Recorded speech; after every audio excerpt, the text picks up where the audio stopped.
বেসরকারি ছাত্র আন্দোলনের যে শিক্ষার্থী রয়েছে আজকের তৃতীয় পর থেকে কিন্তু তারা সবাই আমরা দেখেছি চাঁদঘর স্কুলের যে এরিয়াটি রয়েছে এই এরিয়াটিতে কিছু ছাত্রদের নেতাকর্মী সেগুলো হলে বা তাদের সাথে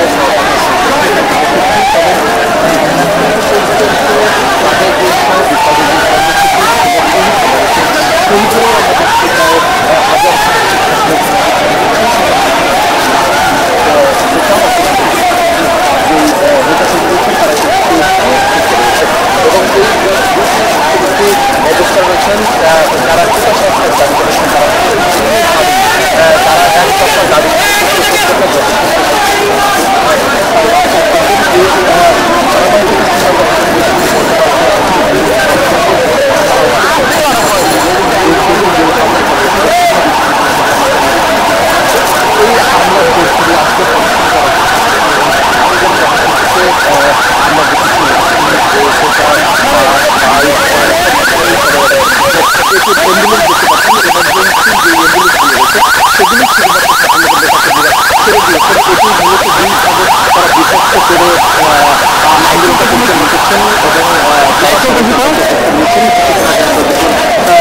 সময় পরিবহন একটি গাড়ি ভাঙচুর করেছে যে গাড়িটিতে অভিযোগ ছিল যে বাড়ি থেকে 200 থেকে 250 নেতাকর্মী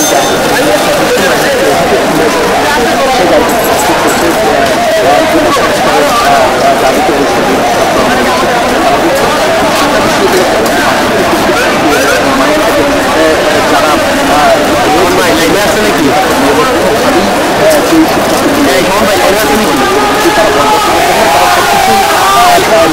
যারা তারা বলছেন আগামী 14 শিক্ষার্থী তারাই কেবল অবস্থান করবেন এবং এর বাইরে ঢাকা বিশ্ববিদ্যালয় কিছুক্ষণ আগে আমরা দেখছিলাম যে স্কুলের দুই অংশ থেকে শহীদুল আহমেদের শিক্ষার্থীদের উপর হামলার চেষ্টা হয়েছিল যে হামলার প্রতিরোধ করা হয়েছে এবং শিক্ষার্থী তারা ধাওয়া দিয়ে তাদেরকে বের করে দিয়েছেন এবং কিছু বিষয় তবে এক্ষেত্রে বেশ কয়েকজন আহত হয়েছেন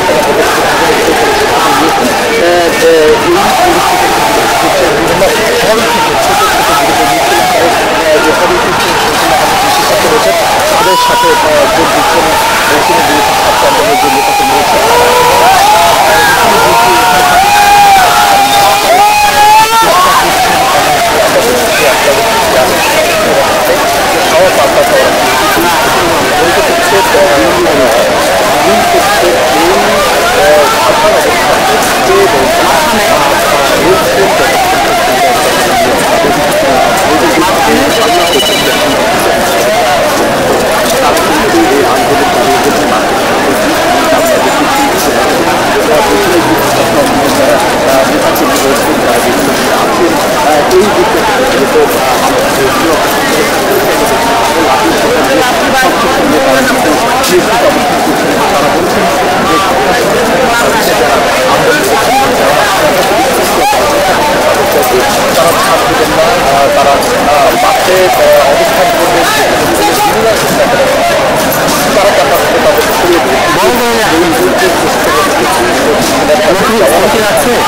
তাদের ছড়িয়ে আছে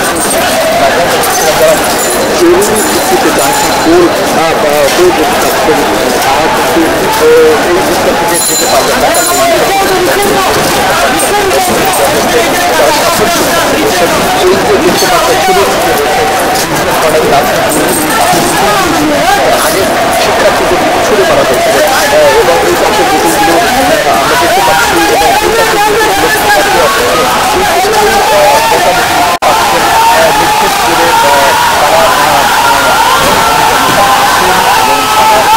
চালিয়ে যাচ্ছে তাদের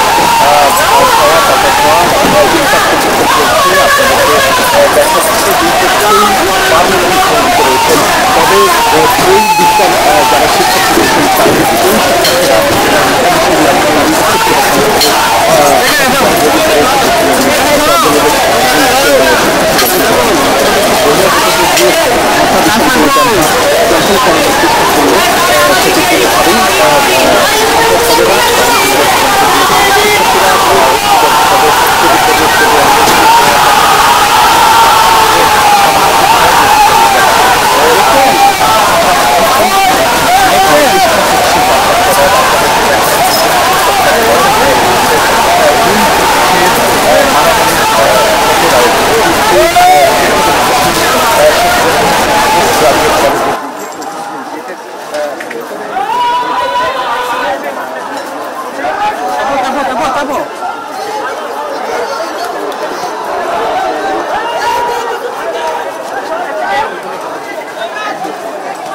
মুহূর্তের মধ্যে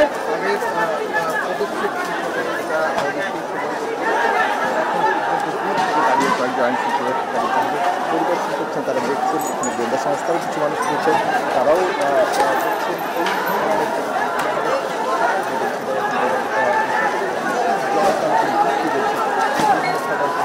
অথবা বাড়াবাড়ি দেখলে বাঙালি যে দূরে দাঁড়িয়ে থেকে তারপর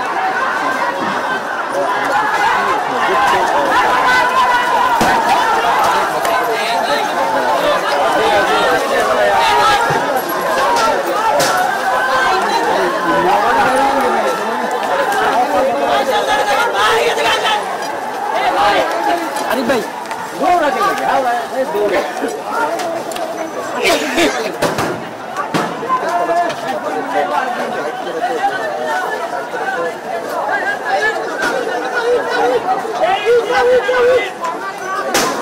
ওদিকে যাই।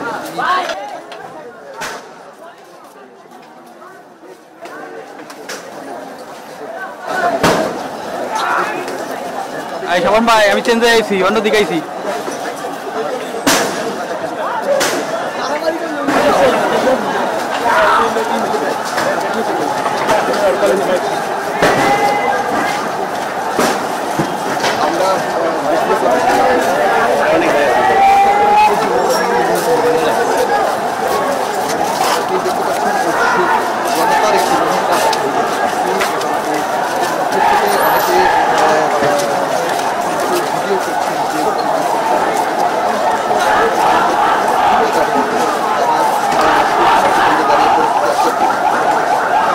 শেষ শেষ বেড়ে গেছেন, বেড়েছেন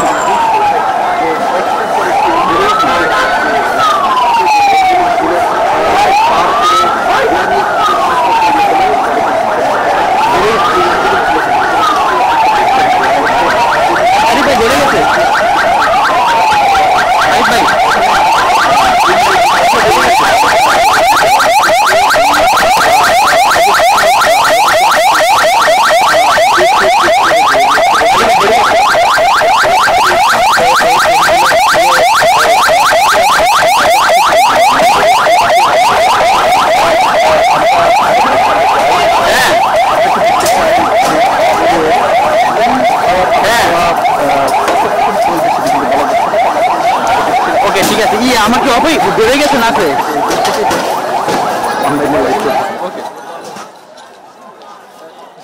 গ্রুপ থেকেই কিন্তু ধাওয়া পাল্টা ধাওয়া চলছে এবং এক পক্ষ মিছিল দিচ্ছে কোটা না মেধা মেধা, অপর দিক থেকে ভুয়া ভুয়া বিভিন্ন ধরনের মিছিল কিন্তু এখান থেকে আসছে এবং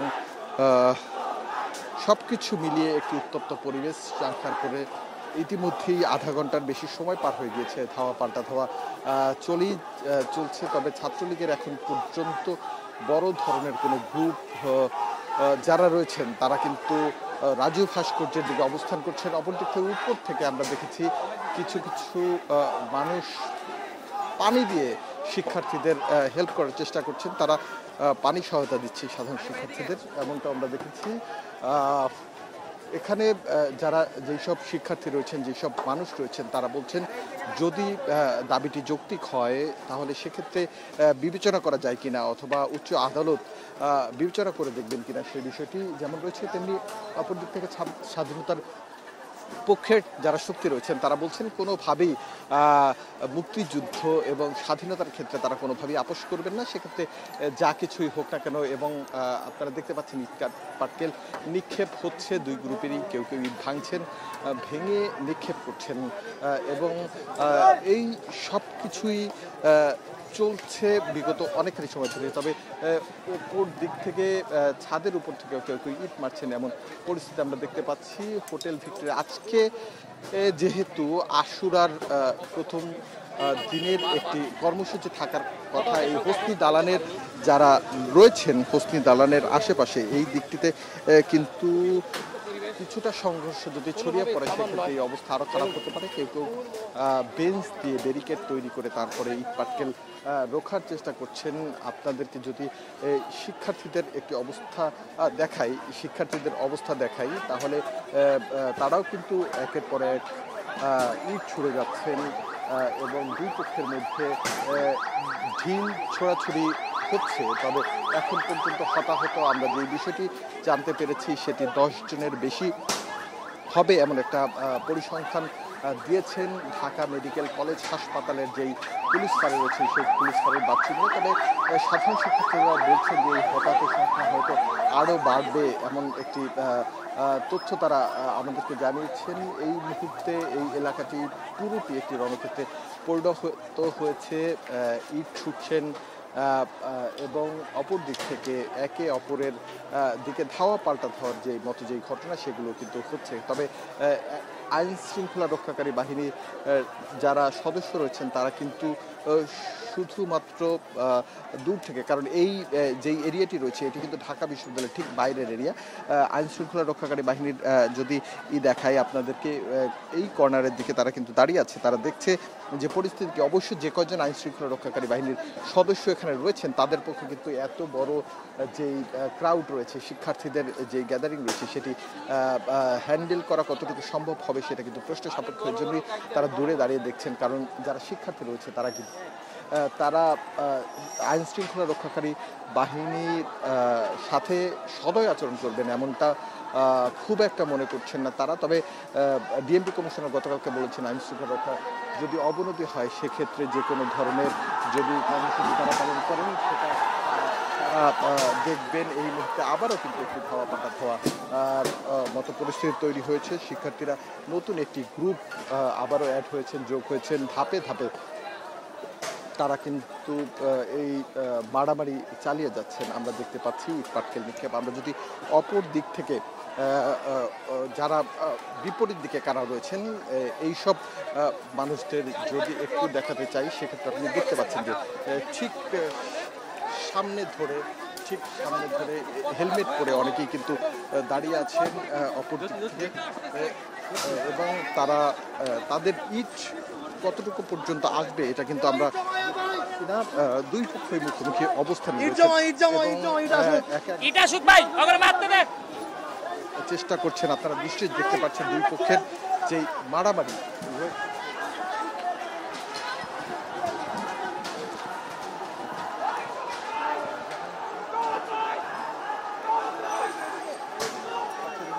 গলিতে গিয়েও কিন্তু ইট মারা হচ্ছে এমনটা আমরা দেখতে পাচ্ছি। দুই পক্ষই মুখোমুখি অবস্থানের মধ্যে রয়েছে। আহত কতজন হয়েছে সে বিষয়ে এখন পর্যন্ত নিশ্চিত করে বলা যাচ্ছে না। তবে এখানে আমরা অপরদিকে যাদের দেখতে পেয়েছি তাদের মধ্যে ছাত্রলীগের কতজন রয়েছে সেটি সন্দেহ প্রকাশ করেছেন এখানকার বৈষম্য বিরোধী ছাত্র আন্দোলনের যারা শিক্ষার্থী রয়েছেন। তারা বলছেন এদের মধ্যে ছাত্রলীগের, ঢাকা বিশ্ববিদ্যালয়ের ছাত্রলীগের তেমন কেউই নেই। তবে তারা বাড়াবাড়ি যেই বিষয়টি সেটি চলছে, দুই পক্ষই ইট মারছেন এবং ধাওয়া পাল্টা খাওয়ার মতো পরিস্থিতি তৈরি হয়েছে। এখানে ছাত্রলীগ, যুবলীগ, স্বেচ্ছাসেবক লীগের নেতাকর্মীরা রয়েছেন এমনটা দাবি করছেন শিক্ষার্থীরা। তবে এই পরিস্থিতিতে কিভাবে কখন নাগাদ শেষ হবে অথবা আইন শৃঙ্খলা রক্ষাকারী বাহিনীর কোনো পদক্ষেপ এখানে থাকবে কিনা সে বিষয়টি কিন্তু এখন পর্যন্ত পরিলক্ষিত হচ্ছে না। আমরা দুই পক্ষকে মারমুখী ভূমিকায় দেখতে পাচ্ছি। ইটপাটকের নিক্ষেপ করছেন দুই গ্রুপই। তবে কিছুক্ষণ আগেও আমরা ধাওয়া পাল্টা ধাওয়ার মতো যে ঘটনা রয়েছে সেটি দেখতে পাচ্ছিলাম এবং শিক্ষার্থীদের একটি গ্রুপ যারা বিভিন্নভাবে এই ঢাকা বিশ্ববিদ্যালয়ের এই অংশে অবস্থান করছেন আমরা দেখতে পাচ্ছি উভয় পক্ষেই, দুই পক্ষেই কিন্তু মারামারি তারা করছেন, চালিয়ে যাচ্ছেন। ছাত্রলীগের যে কেন্দ্রীয় কমিটি রয়েছে ঢাকা বিশ্ববিদ্যালয়ের তাদের আমরা দেখেছি কিছুক্ষণ আগে রাজু ভাস্কর্যের নিচে রয়েছে আমাদের প্রতিনিধি জাহিদ ওখানে রয়েছেন। তিনি আমাদেরকে জানাচ্ছিলেন যে ওখানে তারা অবস্থান করছেন। যদি রাজু ভাস্কর্যে তাদের যে কর্মসূচি সেই কর্মসূচিতে কোনোভাবে বাধা দেওয়ার চেষ্টা করে কোটা আন্দোলনের যারা রয়েছেন তারা, তাহলে সেক্ষেত্রে তারা শক্ত হাতে এই বিষয়টি পদক্ষেপ গ্রহণ করবেন। দুই পক্ষই কঠোর অবস্থানে মারমুখী ভঙ্গিতে এখানে শহীদুল্লাহ হলের যে প্রভোস্ট রয়েছেন এবং যে শিক্ষকরা রয়েছেন তারা কিন্তু গতকালকে শিক্ষার্থীদের হলে ফিরিয়ে নেওয়ার চেষ্টা করেছিলেন এবং চেষ্টা করেছেন। তখন শিক্ষার্থীরা বলেছিল যখন সাধারণ শিক্ষার্থীরা মার খেয়েছে তখন তারা কোথায় ছিলেন, কারণ আমরা দেখেছি দুই গ্রুপের মারামারি যেটি গতকালকে হয়েছে সেটি বিজয় ৭১ হল দিয়ে শুরু হয়েছিল। এরপরে পাশে সূর্য সেন হলে পর্যন্ত ছড়িয়ে পড়ে আমরা যেই বিষয়টি দেখলাম পুরো ক্যাম্পাসে ঘটনাটি ছড়িয়ে পড়ে, যার জেরে কিন্তু আজকে ঢাকা বিশ্ববিদ্যালয় সহ বিভিন্ন জায়গায় হামলাকারীদের বিচারের দাবিতে এবং এক দফা দাবিতে আন্দোলন করে যাচ্ছে বৈষম্য বিরোধী ছাত্র আন্দোলন।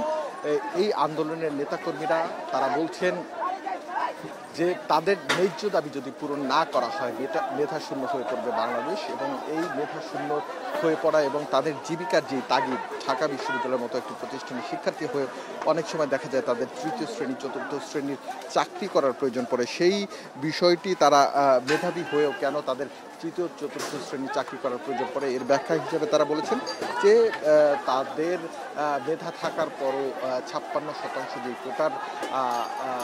যে কোটার বিষয়টি রয়েছে সেক্ষেত্রে তারা সঠিকভাবে মানুষকে সঠিকভাবে যেই চাকরির প্রার্থীর সংখ্যা থাকেন তাদের সাথে পেরে ওঠেন না। অনেক ক্ষেত্রে তারা চান্স পেয়েও ভাইবার সম্মুখীন হয়েও তারা চাকরি পান না, এই জন্য তারা এই বিষয়টি করেছেন। আমরা দেখেছি বিভিন্ন মহলের, যেমন আইন শৃঙ্খলাকারী বাহিনীর কথা বলি, অপর দিক থেকে সরকার দলীয় যারা রয়েছেন তারাও কঠোর অবস্থানের মধ্যে আছেন। কোনো অবস্থাতেই তারা যেই বৈষম্য বিরোধী ছাত্র আন্দোলনের অযৌক্তিক যে দাবি রয়েছে সেই দাবি তারা মানবেন না এবং এই দাবি না মানার পক্ষে তাদের যথেষ্ট অবস্থান কিন্তু রয়েছে এবং তারা বলছেন যে এই ধরনের দাবি তারা ২০১৮ সালে মেনেছেন এবং সেই দাবির প্রেক্ষিতে পরবর্তীতে এর ১৮ সালের পরে ৪ বছর ৫ বছর পরে কিন্তু সেই কোটার যেই রায়টি ছিল সেটি তুলে দেওয়া হয়। এই রায়কে কেন্দ্র করেই অর্থাৎ স্থগিত করা হয় ১ মাসের জন্য। এরপরে কিন্তু শিক্ষার্থীরা ফুঁসে ওঠে, যার পরিণাম আমরা দেখেছি বাংলা ব্লকেট, যার পরিণাম আমরা দেখেছি বিক্ষোভ মিছিল, রাষ্ট্রপতি বরাবর স্মারকলিপি প্রদান, যেখানেও ২ থেকে ৩ জায়গায় বাধা দেওয়া হয়েছিল। সব বাধা উপেক্ষা করে অনেকেই আবার ফিরে এসছেন এবং সেই বাধা উপেক্ষা করে তারা শিক্ষার্থীদের কাছে তারা দিয়েছেন এবং তারা রাষ্ট্রপতির কাছে তাদের স্মারকলিপি জমা দিয়েছেন এমনটি আমরা জানতে পেরেছি শিক্ষার্থীরা। আমরা দেখেছি সবকিছু মিলিয়ে আজকে কিন্তু এখন পর্যন্ত পরিস্থিতি উত্তপ্ত। এই মুহূর্তে একটি ককটেল ফাটলো। গতকালকেও আমরা দেখেছি বেশ কিছু ককটেলের শব্দ আমরা শুনেছি বস্তুতপক্ষে এই শব্দটি কি সেটি আমরা নিশ্চিত করে বলতে পারবো না।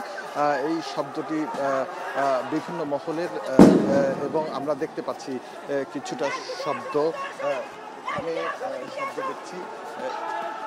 আমরা দেখতে পাচ্ছি এই যে হাতে দেখছেন এই ভেতরে একটি ছেলে যিনি বিভিন্নভাবে আমরা শব্দ শুনতে পাচ্ছি একটির পর একটি, তবে শব্দগুলো কিসের সেটি এখনো নিশ্চিত করে বলা যাচ্ছে না। ককটেল হতে পারে, অন্য কিছু শব্দ হতে পারে, একের পর এক নিশ্চয়ই আপনারাও শুনতে পাচ্ছেন। তবে এখন পর্যন্ত আমরা যেই বিষয়টি দেখেছি শব্দগুলো কিন্তু অপর দিক থেকে আসছে এমনটা আমরা দেখেছি এবং